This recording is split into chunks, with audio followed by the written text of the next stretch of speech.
Dans le film que vous allez voir, des images de synthèse vont être utilisées pour représenter le trajet de la lumière. Or, si la lumière se voit de face, lorsque la source lumineuse est devant vous, elle ne se voit pas de profil. Alors, nous avons choisi de représenter la lumière de profil de cette façon. Et comme la lumière n'est pas instantanée, mais qu'elle se déplace, nous la ferons avancer de cette manière. Bien sûr, gardez en tête qu'ici, la vitesse est considérablement ralentie. Bon film!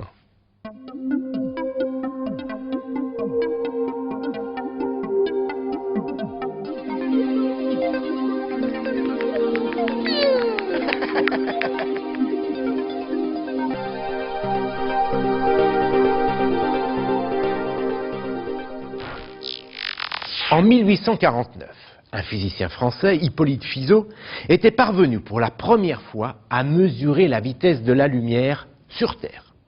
Grâce à un dispositif ingénieux, il l'avait estimée à 315 300 km par seconde.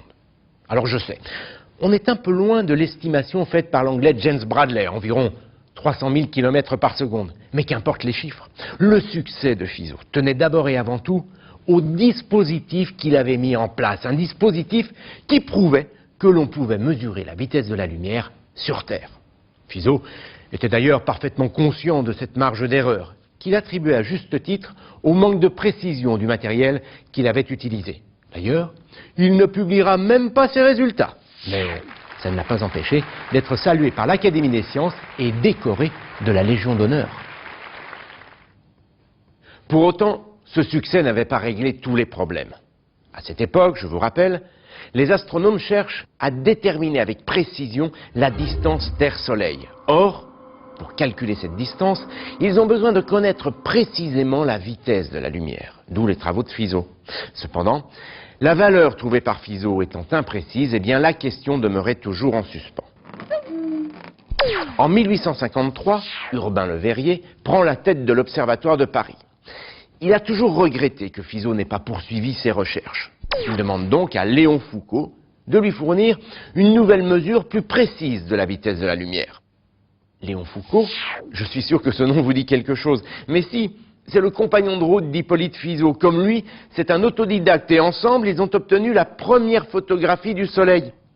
Léon Foucault, c'est aussi le père du pendule, le fameux pendule de Foucault. Je sais, ce n'est pas le moment. Pour mesurer la vitesse de la lumière, Foucault reprend en l'améliorant une expérience dans laquelle il utilisait un miroir tournant. Au passage, cette expérience l'avait rendu célèbre parce qu'elle lui avait permis de conclure que la lumière se déplaçait plus rapidement dans l'air que dans l'eau. Comme Fizeau, Léon Foucault sait qu'il ne peut mesurer cette vitesse qu'en faisant faire un aller-retour à la lumière. Il met donc en place le dispositif suivant. Un héliostat capte la lumière du soleil et la renvoie sur une lame semi-réfléchissante.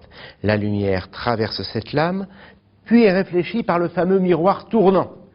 Et quand je dis qu'il tourne, je ne plaisante pas. 400 tours par seconde, ça donne le vertige, hein. Le mécanisme est entraîné par une turbine à air comprimé, ce qui rend le mouvement parfaitement régulier et réduit les imprécisions. Il y a aussi un compte-tours extrêmement précis. Pour le moment, cependant, le miroir tournant est à l'arrêt.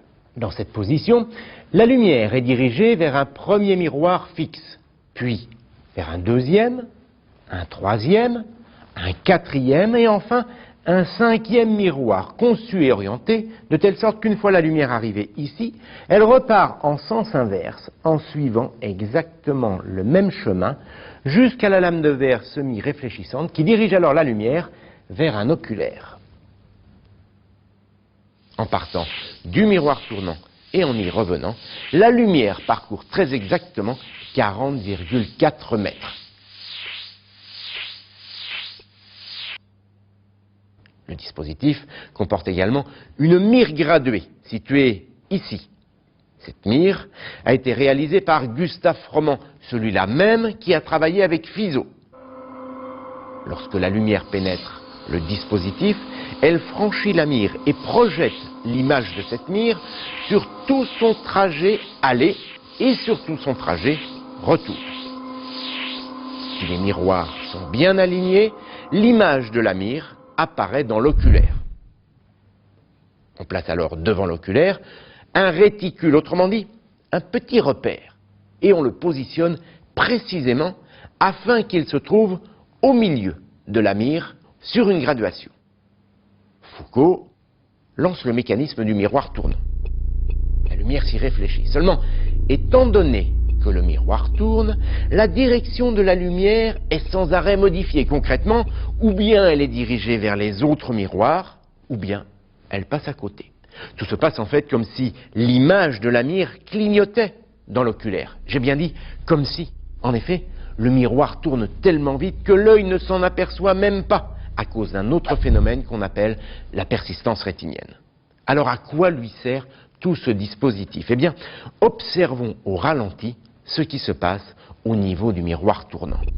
Foucault sait que la lumière se propage à une vitesse vertigineuse, de l'ordre de 300 000 km par seconde. Par conséquent, le temps que la lumière fasse l'aller-retour, le miroir tournant, s'est seulement déplacé d'une fraction de degré. La lumière est toujours dirigée vers l'oculaire, mais elle est légèrement décalée par rapport à la lumière qui est réfléchie quand le miroir tournant est à l'arrêt. Du coup, l'image de la mire est elle aussi légèrement décalée par rapport au réticule que Foucault avait soigneusement positionné. Et étant donné que la mire est graduée, eh bien Foucault va pouvoir mesurer ce décalage. On y est presque. Ce décalage de 0,7 mm correspond à un angle de 0,02 degrés. Maintenant, souvenez-vous, le miroir fait 400 tours par seconde. Un tour, c'est 360 degrés. 400 fois plus. Autrement dit, 144 000 degrés en une seconde. Le miroir, lui, s'est déplacé de 0,02 degrés. Il suffit donc de diviser et on sait en combien de temps le miroir a parcouru cet angle, soit 135 milliardièmes de seconde. Ce temps, c'est le temps qu'a mis la lumière pour faire l'aller-retour à partir du miroir tournant, soit 40,4 mètres.